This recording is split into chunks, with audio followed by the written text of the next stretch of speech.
Hi, everybody. I'm Bill Whittle here with Steve Green and Scott Ott, and the topic today comes from our members-only blog over at BillWhittle.com, and it has to do with the idea of a dog whistle.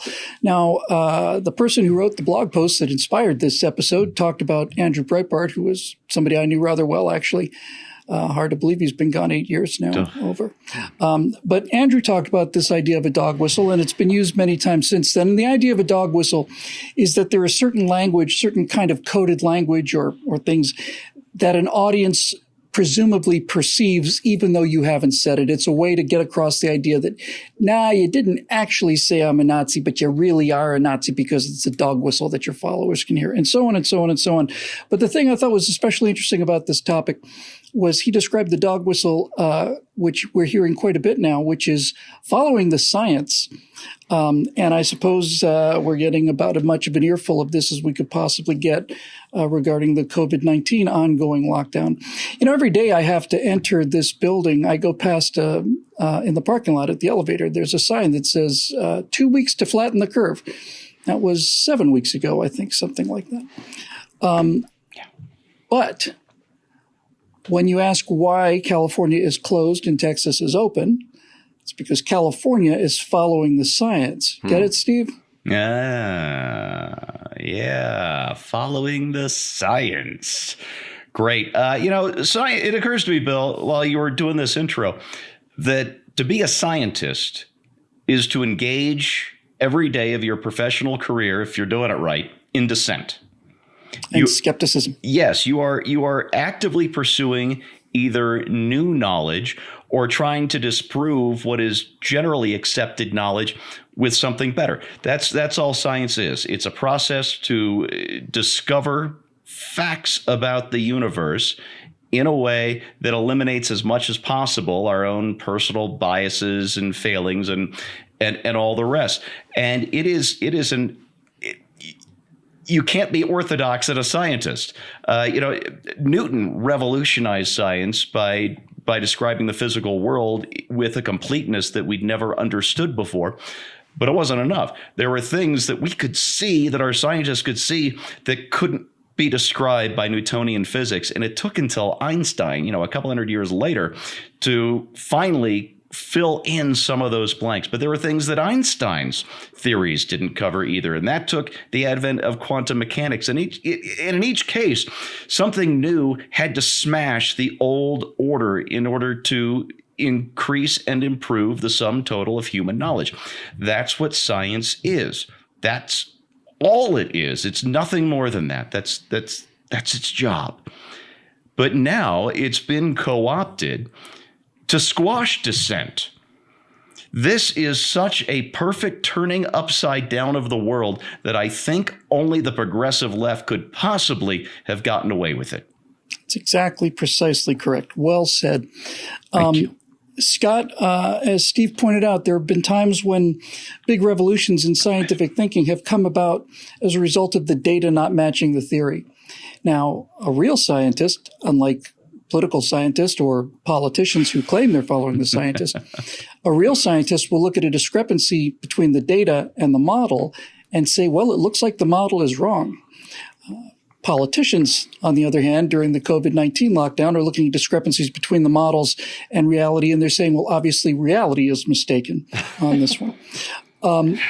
Now, when the planets didn't move in perfectly circular orbits, that was a problem, and Kepler had to deal with the fact that the data wasn't matching the model, and he had to go to the idea of ellipses, which weren't perfect and which offended him deeply from his religious perspective. But nevertheless, he looked at the data and he decided to follow the data. He's an actual scientist.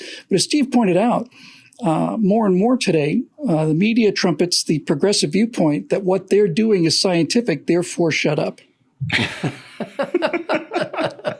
And also, shut up. It seems like that there are a lot of people, not just on the left, but in a large measure on the progressive left, who get the idea that science is a process of nailing things down. When, if anything, science is a process of turning that hammer around and pulling the nails up, because you're constantly challenging the assumptions.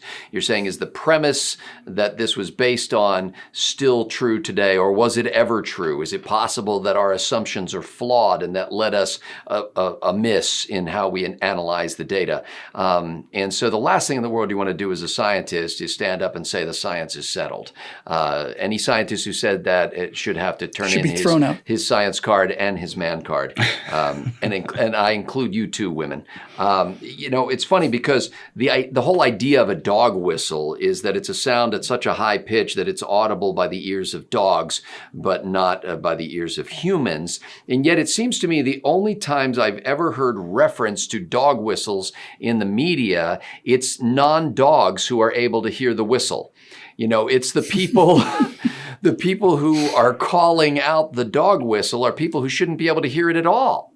How is it correct? How is it possible that they can even hear it? Do they have a dog friend who called them up and said, "Hey, some of my best friends are dogs. By the way, yeah, in case you didn't hear that whistle, whoo, that was a splitter. I mean, my ears are still ringing." So somehow the non-dogs are able to hear the dog whistle and call it out, and maybe it's because it's not a dog whistle at all, but rather just someone saying something that they believe. I know that people who argue any point have always tried to marshal on their side all the credibility they can get, and whether that's a celebrity endorsement or some authority figure or science or religion or whatever, to be able to say, this is the way that God wants it, this is the way that science wants it. And it's a shortcut. It's a cheap way of failing to actually make your point by laying out the argument clearly, basing it on facts, and inviting a skeptical world to review those facts and come to their own conclusions. That's exactly right. Yeah. And Carl Sagan described what he called a baloney detection kit. And one of the many fallacious things you should be looking for is appeals to authority. An appeal to authority has no relevance whatsoever, especially if you're dealing with something new.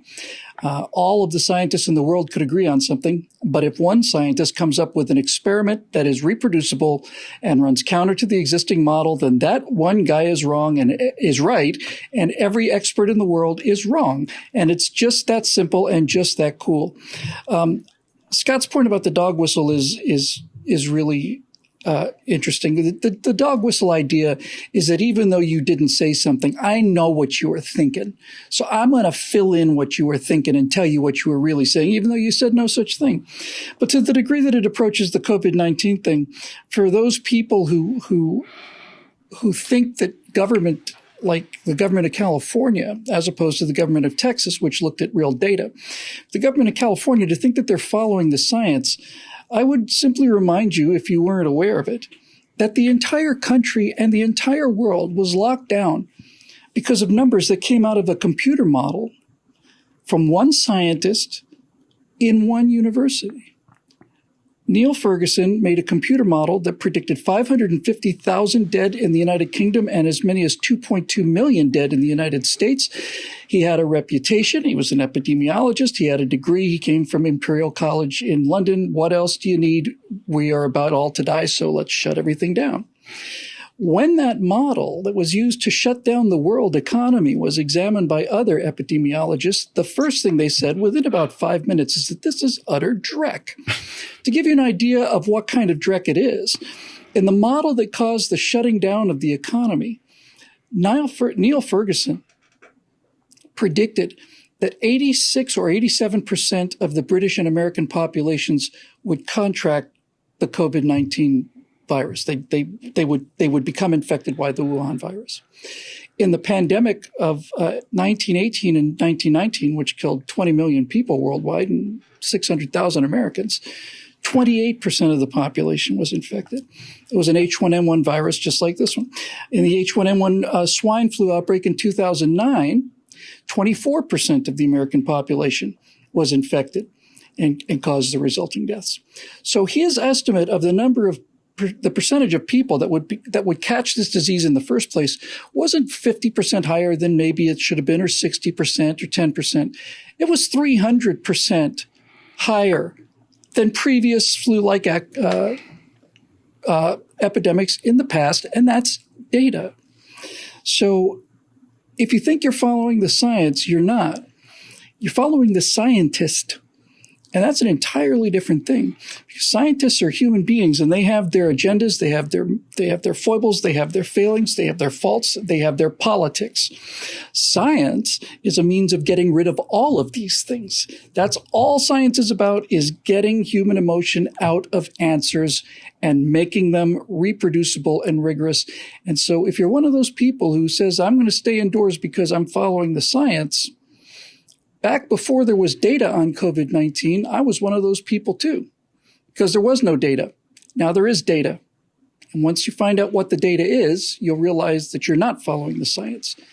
You're following a scientist, and you're following the politicians that are using a scientist and his guess to continue to keep people out of work as long as possible in order to achieve their political objectives. And it's just that simple.